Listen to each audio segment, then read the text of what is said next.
The Scent of Soil by StoryPulse. The morning sun rose over the village of Devgram, spreading gold over endless fields of green. Dew clung to the young rice plants, and the earth breathed its rich, wet scent, the scent of soil that only farmers truly understand. For Arjun, that scent was everything. It was the smell of his childhood, of his father's sweat, of countless harvests that fed their family for generations. But in recent years, that scent had begun to fade beneath the stench of diesel and concrete. Devgram was changing.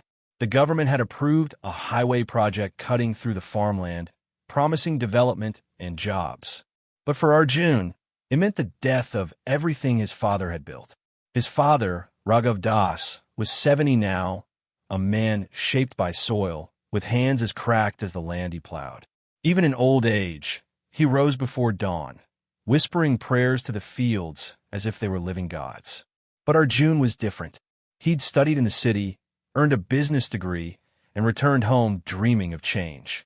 He wanted to build something modern, a factory, maybe something that didn't depend on rain or luck. "Times are changing, Baba," he said one morning as they watched the mist lift from the fields. "You can't hold on to the past forever." Raghav smiled faintly. "The past holds us, son, not the other way around." Arjun didn't reply. He looked at the land, 12 acres of muddy, sunlit green. To him, it looked like hard work and low returns. To his father, it looked like life itself. Equals. A week later, representatives from the development company arrived. They wore polished shoes that sank slightly in the damp earth, holding shiny folders and practiced smiles. "We're offering generous compensation," one of them said. "You can move to town, live comfortably. No more backbreaking work." Raghav said nothing. He simply looked at the land, his face unreadable. Arjun, however, was intrigued. The amount was more money than he'd ever seen. With it, he could start a business, maybe even build a new house for his parents. After they left, he turned to his father. "Baba, this is a chance. You've worked your whole life. Let the land rest now." Raghav's eyes hardened. "The land doesn't rest, Arjun. It sleeps, it breathes, it remembers. You sell it once, and it forgets you forever." Arjun sighed. "You're being emotional. We can't eat memories." The old man didn't respond. He just bent down, scooped a handful of wet soil, and held it to his nose. "When you can no longer smell this," he said softly, "you'll know you've lost yourself." Equals. That year, the monsoon came late but heavy. The fields swelled with water, and the air smelled of wet grass and thunder. Arjun watched his father wade through knee-deep mud to save young saplings from drowning. "Let it go, Baba," he shouted from the porch. "Insurance will cover it." But Raghav didn't stop. He worked until the rain blurred him into a shadow, a stubborn man wrestling with time itself. 2 days later, fever struck. The old man lay weak on his cot, coughing, murmuring about the fields even in his sleep. Arjun sat by his side, guilt gnawing at him. "You should have stayed inside," he whispered. Raghav opened his eyes and smiled faintly. "The land needs me." "The land doesn't care, Baba," Arjun snapped.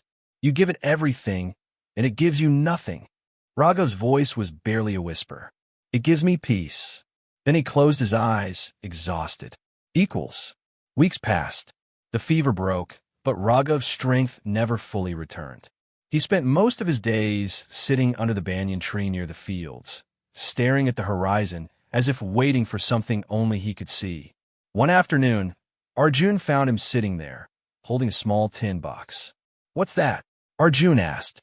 "Your mother's," Raghav said quietly. "She used to collect a handful of soil after every harvest and keep it in this box. Said it held the blessing of the land." He opened it, revealing layers of dry brown earth, different shades from different years.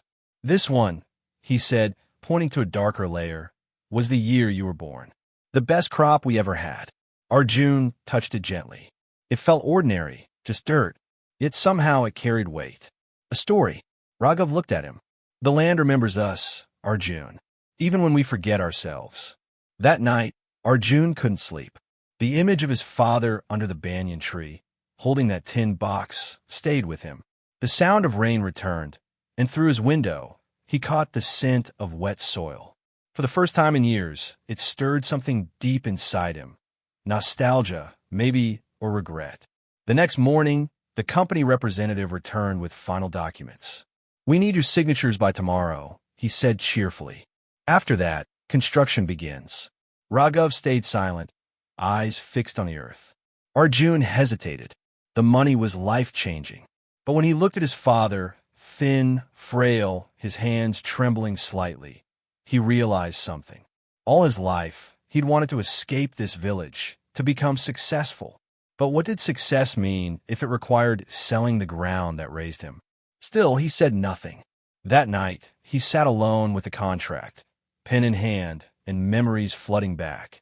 His mother singing while planting seeds, his father teaching him to judge soil by color, the scent of the first rain hitting dry earth. He closed the file. At midnight, thunder rolled across the fields. The sky cracked open, releasing a storm unlike any Arjun had seen. He ran outside to secure the tool shed and found his father already there, trying to tie the roof with rope.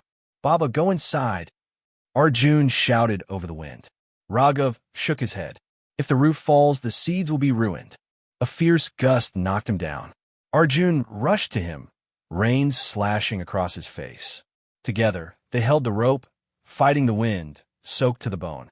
When the storm finally passed, both were drenched and shivering, but the shed stood. In the silence afterward, they sat side by side, breathing heavily. The scent of soil rose around them, rich, alive, forgiving. Raghav looked at him and smiled weakly. "Now you understand," he whispered. Arjun didn't reply, but he did. He finally did. Equals. Next morning, Arjun returned the contract and signed. The representative protested, called him foolish, even threatened legal trouble. Arjun simply said, "The land's not for sale." For weeks, he worked beside his father, learning everything anew, how to read the clouds, how to plant by moonlight, how to smell the soil and know if it's hungry. Slowly, the earth began to respond. Harvest season came early. The field shimmered gold under the sun, and for the first time, Arjun felt pride. Not in money, not in ownership, but in belonging. His father's health, however, began to fade. One morning, Arjun found him asleep under the banyan tree, head resting on his folded shawl. The tin box sat beside him, open.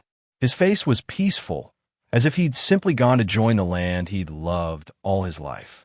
Arjun buried him near the fields under the same tree. As the last shovelful of earth fell, the wind carried the scent of rain again, that deep, unmistakable fragrance of soil. He closed his eyes and breathed it in. Equals. Years passed. Devgram's highway was built, but it curved around Arjun's land. The villagers called it the Farmer's Bend. Some said it was luck. Others said the soil itself had refused to be torn apart.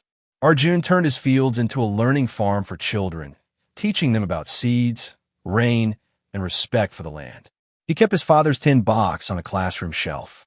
Whenever the first rain of the season came, he'd open it, let the scent rise, and tell the children, "This smell, this is where everything begins.